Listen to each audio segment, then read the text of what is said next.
আমি যদি জয়যুক্ত হই তাহলে একটি স্বপ্নের রূপগঞ্জ ইনশাল্লাহ তৈরি করব। যেই রূপগঞ্জে মাদক থাকবে না, চাঁদাবাজ থাকবে না, ভূমিদস্যু থাকবে না, যেই রূপগঞ্জে আপনারা চিকিৎসা করবেন সরকারি হসপিটালে, যেখানে বাচ্চারা স্কুলে যাবে কেউ কোনো ডিস্টার্ব করবে না। যেমন একটু আগে আমার এক বোন বলেছে তারা কোথাও গেলে তাদের ইফটিজিং করে।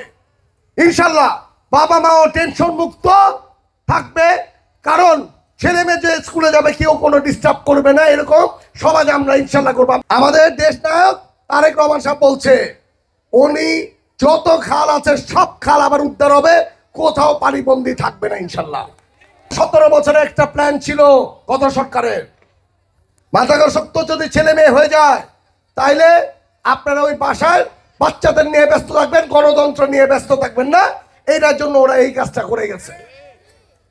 আজকে আমি না শুধু আমাদের সবচেয়ে বড় সাকসেসফুল হলাম আমি, আমাদের দেশ নায়ক তারেক রহমান সাহেব একটি কথা বলেছে, নারায়ণগঞ্জে 20টা স্পট বের করেছেন ড্রাগসের জন্য, যেখানে মাদক বিক্রি হয়।